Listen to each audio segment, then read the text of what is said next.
آپ سب پر سلامتی ہو۔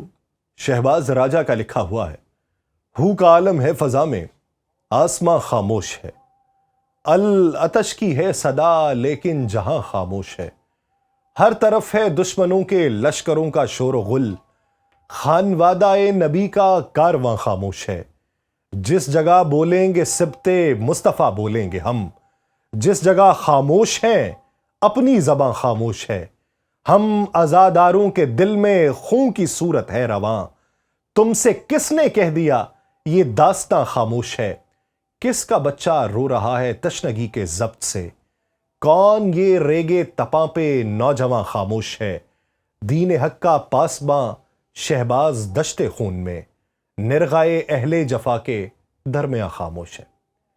ناظرین، وہ کسی ایک دن میں طاقت کی علامت نہیں بنا، اس کی شناخت نہ کسی تخت سے جڑی تھی، نہ کسی فوجی وردی سے، نہ کسی خاندانی بادشاہت سے۔ وہ ایک ایسی شخصیت تھا جو آہستہ آہستہ تاریخ کے اندر داخل ہوا، جیسے کوئی سایہ پہلے دیوار پر نمودار ہو اور پھر پورا کمرہ اپنی گرفت میں لے لے۔ اس کا نام تھا سید آیت اللہ علی خامنائی۔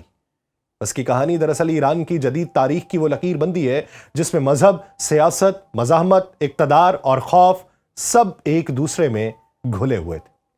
یہ سفر 17 جولائی 1939 کو مشہد کے خاموش، تنگ مگر علمی گھر سے شروع ہوتا ہے۔ ایک ایسا گھر جہاں دولت نہیں تھی لیکن کتابیں تھیں، جہاں عیش نہیں تھا مگر سوال کرنے کی آزادی تھی۔ خامنائی کے والد سید جواد خامنائی سخت گیر مگر اصولی عالم دین تھے۔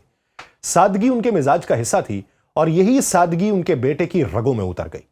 بچپن ہی میں مدرسے کا راستہ اختیار کیا، مگر یہ وہ طالب علم نہیں تھا جو صرف سبق رٹتا تھا، اس کی دلچسپی مذہب کے ساتھ ساتھ دنیا کے نظام کو سمجھنے میں بھی تھی۔ نوجوانی تک پہنچتے پہنچتے آیت اللہ علی خامنائی صرف فقہ اور تفسیر تک محدود نہیں رہے۔ فارسی ادب، عربی شاعری، تاریخ، فلسفہ اور پھر مغربی نظریات، وہ لینن کو بھی پڑھتے تھے، سوشلسٹ فکر کو بھی سمجھتے تھے اور ساتھ ہی شیعہ سیاسی نظریے کو بھی۔ یہی امتزاج آگے چل کر انہیں ایک عام عالم کی بجائے ایک سیاسی مفکر بناتا ہے۔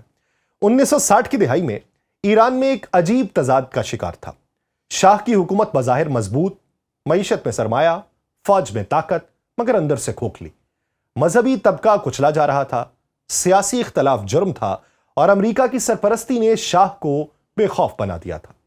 انہی حالات میں کم سے ایک آواز اٹھی، روح اللہ خمینی کی آواز۔ خامنائی اس آواز کے قریب جاتے ہیں، پہلے ایک شاگرد کے طور پہ، پھر ایک سپاہی کے طور پہ۔ یہ وہ وقت تھا جب خامنائی کی زندگی میں جیل، تشدد اور نگرانی داخل ہوئی۔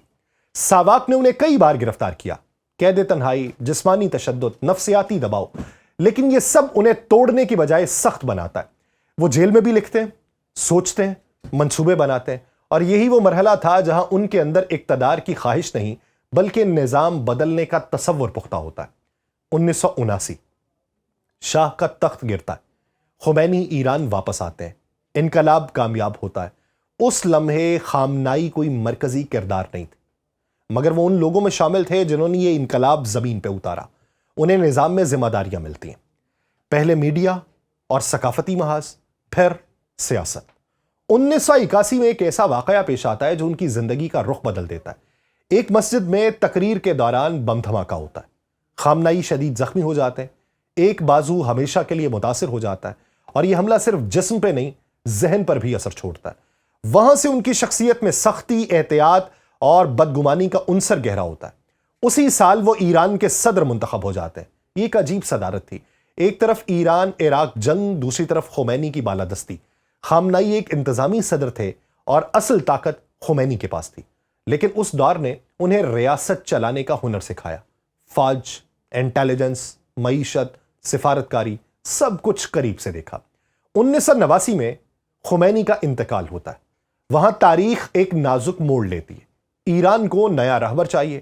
خامنائی اس وقت آیت اللہ کے درجے پر بھی پورے نہیں اترتے تھے، مگر طاقت کے مراکز، پاسداران انقلاب اور سیاسی اشرافیہ کا اتفاق انہیں اس منصب تک لے آتا ہے۔ یوں ایک صدر سپریم لیڈر بن جاتا ہے۔ وہاں سے آیت اللہ علی خامنائی کی اصل کہانی شروع ہوتی ہے۔ انہوں نے آہستہ آہستہ پورے نظام کو اپنے گرد سمیٹنا شروع کیا۔ فوج کو نظریاتی بنایا، عدلیہ کو وفادار کیا، میڈیا کو کنٹرول میں لیا اور سیاست کو اس حد تک محدود کیا کہ اختلاف زندہ رہے مگر بے اثر ہو جائے۔ انہوں نے ایران کو صرف ایک ملک نہیں، ایک نظریہ بنایا۔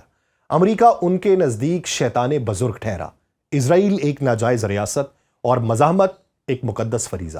حزب اللہ، حماس، حوثی، عراقی ملیشیاز، یہ سب ایک وسیع حکمت عملی کے مہرے بنے۔ براہ راست جنگ کی بجائے پراکسی وار، کھلے تصادم کی بجائے طویل صبر۔ داخلی طور پہ خامنائی کا نظام سخت تھا، احتجاج برداشت نہیں کیے جاتے تھے، اختلاف کو سازش کہا جاتا تھا، ریاستی بیانیے سے ہٹنا خطرناک ہو جاتا تھا، مگر اسی سختی نے نظام کو گرنے نہیں دیا۔ پابندیاں آئیں، دباؤ بڑھا، مگر ریاست قائم رہی۔ آج آیت اللہ علی خامنائی صرف ایران کے رہبر نہیں ہیں، وہ ایک عہد ہے۔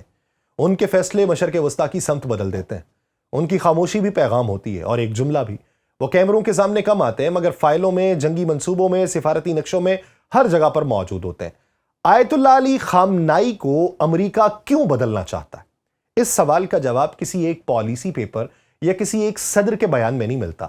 یہ دشمنی ایک دن کی نہیں، 4 دہائیوں کے اوپر محیط ہے۔ یہ محض ایک شخص سے اختلاف نہیں بلکہ ایک ایسے نظام سے تصادم ہے جو امریکی عالمی ترتیب کو چیلنج کرتا ہے۔ خامنائی امریکہ کے نزدیک اس لیے خطرہ نہیں کہ وہ فوج کے اوپر کمانڈ رکھتے ہیں، بلکہ اس لیے ہے کہ وہ ایک ایسی سوچ کی علامت ہے جو امریکی بالادستی کو ماننے سے انکار کرتی ہے۔ امریکہ کی نظر میں ایران اس وقت قابو سے باہر ہوا جب انقلاب کے بعد خامنائی جیسے لوگ نظام کے مرکز میں آ گئے۔ وہ نہ صرف واشنگٹن کی بات ماننے کو تیار تھے، نہ اسرائیل کو تسلیم کرنے پر آمادہ، اور نہ ہی مشرق وسطیٰ کو امریکی مفادات کی چراگاہ سمجھتے تھے۔ خامنائی نے ایران کو یہ باور کروایا کہ خود انحصاری کوئی نعرہ نہیں بلکہ بقا کی شرط ہے، اور یہی سوچ امریکہ کے لیے ناقابل قبول تھی، کیونکہ واشنگٹن ہمیشہ ایسے حکمران چاہتا ہے جو دباؤ میں آئیں، سودے کریں اور ضرورت پڑنے پہ جھک جائیں۔ خامنائی اس سانچے میں فٹ نہیں ہوتے تھے۔ آیت اللہ علی خامنائی کی طاقت کا اصل سرچشمہ کوئی ایک ادارہ نہیں بلکہ پورا نظام ہے جو ان کے گرد ترتیب دیا گیا۔ پاسداران انقلاب، بسیج، عدلیہ، سیکیورٹی اسٹیبلشمنٹ، مذہبی ادارے، حتیٰ کہ خارجہ پالیسی کے اہم دھارے، یہ سب براہ راست یا بالواسطہ ان کے تابع ہیں۔ ایران میں صدر آتا جاتا ہے، حکومتیں بدلتی رہتی ہیں، مگر آخری فیصلہ ایک ہی جگہ سے ہوتا ہے، اور یہی وجہ ہے کہ امریکہ جانتا ہے کہ اگر ایران کو واقعی کمزور کرنا ہے تو اسے کسی وزیر یا صدر سے نہیں بلکہ خامنائی جیسے مرکز ثقل سے نمٹنا ہوگا۔ انہیں ہٹانے یا نشانہ بنانے کی کوششیں کھلے عام کم مگر پس پردہ مسلسل جاری رہیں۔ 1981 کا بم دھماکہ جس میں شدید زخمی ہوئے آج بھی ایران میں محض ایک دہشت گردی کا واقعہ نہیں سمجھا جاتا بلکہ اسے اس طویل جنگ کا پہلا بڑا حملہ مانا جاتا ہے۔ اس کے بعد کئی دہائیوں تک خفیہ معلومات کے مطابق ان پر براہ راست حملے ہوئے، زہر دینے کی کوشش کی گئی، طیارہ حادثہ کرنے کی کوشش کی گئی، حتیٰ کہ علاج کے دوران نشانہ بنانے جیسے منصوبے زیر غور آتے رہے۔